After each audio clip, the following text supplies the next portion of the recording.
So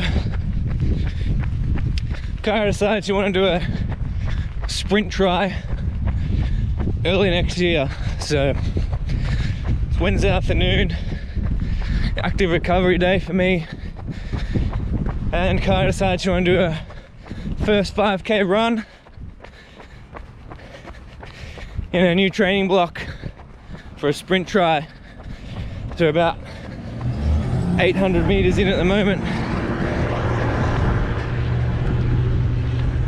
Right on fit. Check back in with you guys at the halfway mark.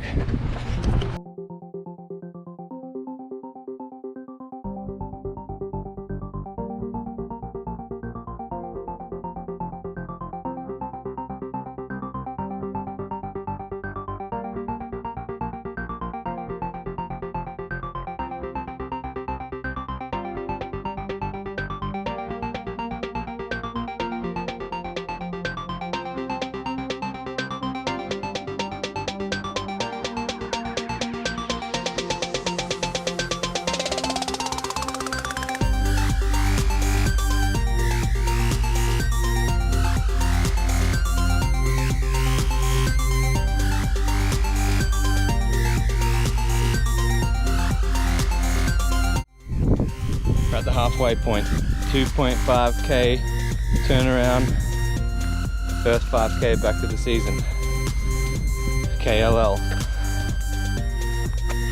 hard as I thought it would be. Feeling fit, babe? Yeah. Like when I was running, I was like thinking, I can count on one hand the number of conditioning pieces I've done since July. I think it's been about 3. It was pretty hard. Right. Time to run back.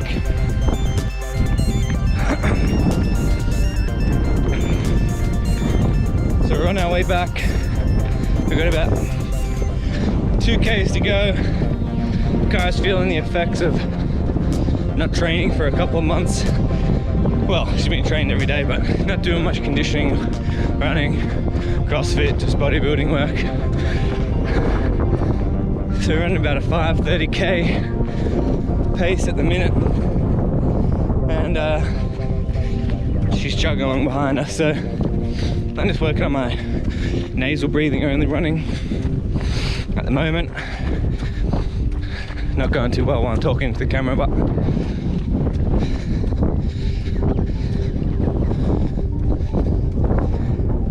a couple of things. People have been asking how I plan on staying strong. Is it possible to do well in both sports, with Ironman being such an ultra endurance event, the world record being around 7.5 hours to complete, most people coming in 10 plus hours, and at the same time staying fit and strong enough for CrossFit, and CrossFit at a top level, or at a games level I should say. How do I plan on doing that? What is my nutrition going to be like? Am I still fasting? And all that sort of stuff. So when we get home, I'm going to show you the breakdown of my programming. Just going to wait for Kai. And then in tomorrow's video, I'm going to run you through my nutrition and supplements that I'm using at the moment, how I'm balancing this all out. But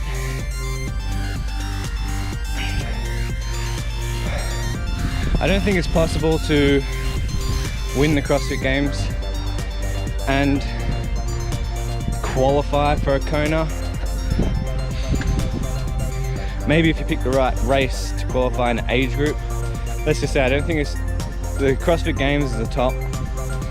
So to make it as a pro in the pro category, so not in the age group, I don't think it's possible to do both at the same time. The guys, triathlon is such a big sport worldwide, and they're guys that compete in that. I mean, it's so refined. Unlike CrossFit, where it's starting to get refined in how you should train, there's still so many people doing different ways. Triathlon's pretty tried and tested. Most people train pretty much the same amount of time, same breakdowns, depending on your strengths and weaknesses. And we all know what times you need to hit to be competitive. And there's only the 3 things. So, although there is 3 things you need to master, swim, bike, run, there is only 3 things, and we know the paces that you need on all of those 3 things to be competitive. And they're really fucking fast. So, when you swim, you need to be holding about between 110 and 130 per 100 meters for the entirety of the swim. On the bike, you need to be riding about slowest 35 k's. Consider saying you got a nice flat ride track,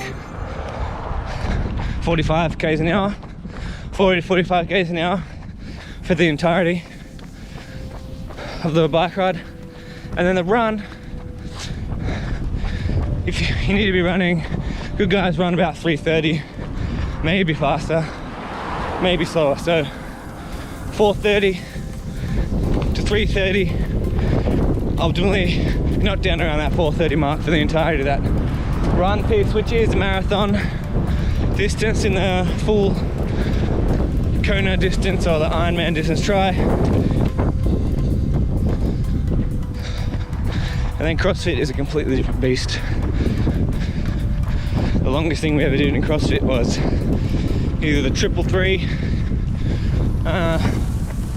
slow down, wait for the car, 333, or the marathon row, it's 42 k's, and even that was only 3 hours, 4-hour time cap. So in Ironman terms, that's pretty quick. At the time when we did it, it seemed horrendously long. Looking back now with my perspective on training that I've got at the moment, it seems kind of quick. Most of my training are 2 hours or so per session at least. 3 hours, 4 hours on the bike, 2 hours plus running. So at the moment I'm averaging about 4 hours a day, 5 hours, and just trying to listen to my body. So like I said, I'm still heavy for what I need to be. I've just dropped my calories down very aggressively, try and lose the body fat that I need to lose and get down to the weight that I need to be, where I can hold the pace that I need to hold on the run and the swim. The bike's not too bad, I can already hold that. It's just building up my endurance to hold it for the entirety. But I need to be lighter for the run because my legs just can't hold the pace for that amount of time because it's too much weight. And then at the same time, I need to keep my strength. So if I go any lighter than 80, I don't think I'll be able to keep my strength where it needs to be the games level. What's going to be interesting though, if I do get back to the games, either an individual on a team this year, if something like a swim event comes up, a swim run, it's going to be so fun to see how much improvement I've had since the last time I did like a 333 or something like that, and then see how much my massive improvements in endurance pay off over a 5-day event at the CrossFit Games. In terms of like not getting sore, energy, perceived effort. It's one thing I've really noticed in the last month or so training for Kona is how quickly your perception of what a big day of training is in terms of like going for a swim. What's a big swim session? What's a big swim volume for the week? Running, biking, all that sort of stuff. At the first week that I did, I think I swam 3 Ks total, or 4Ks total, and that was like, I thought that was good amount of swimming. Now I'm swimming like 10Ks. I'm doing 3+ Ks in a set, and at times where I couldn't hold. Same thing with my run, so it's so windy, I don't know how this is gonna sound. Same thing for my run. I'm gonna get back to you guys, I'm out of the wind. Home stretch. Last 100 meters.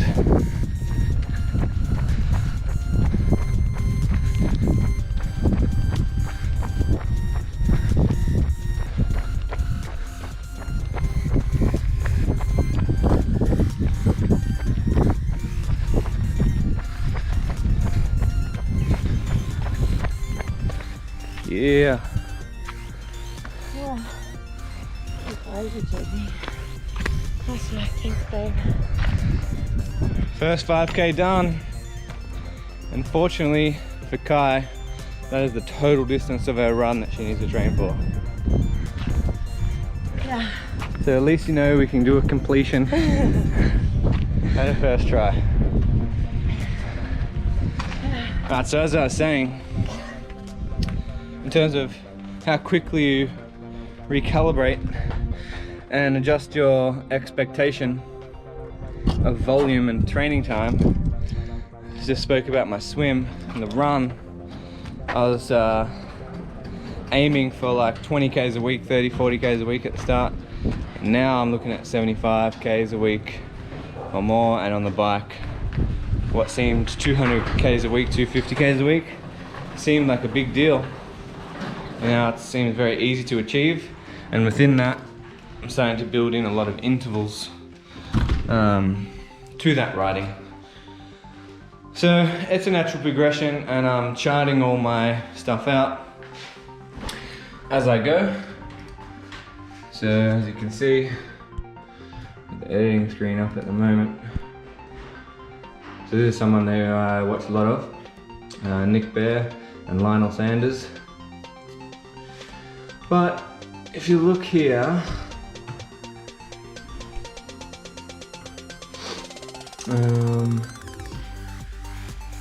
building out a program,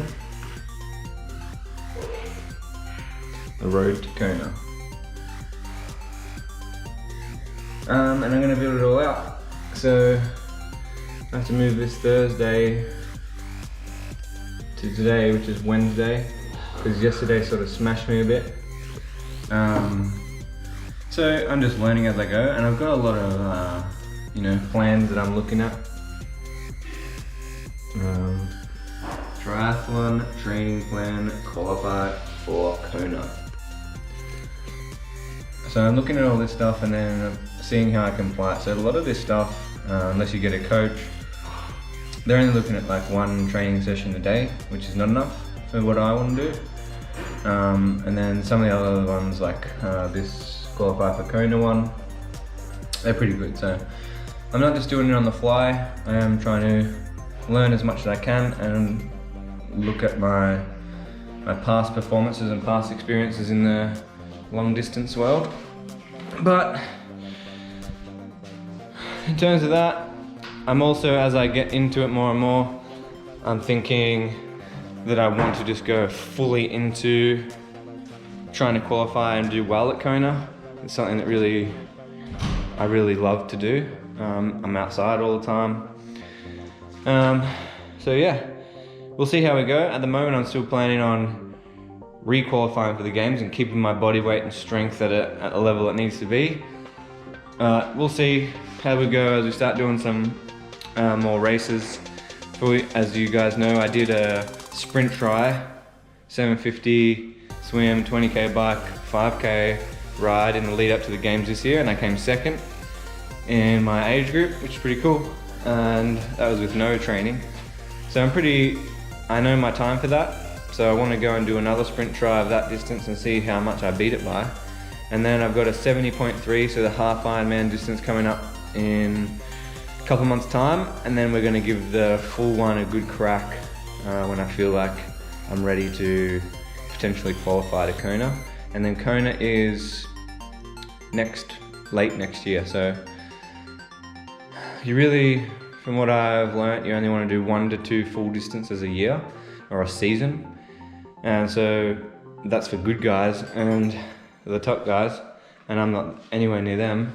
So I really want to be quite careful with how much I put myself through and make sure that I'm performing and not just beating myself into the ground and getting injuries, which can happen very quickly when you're doing this much volume.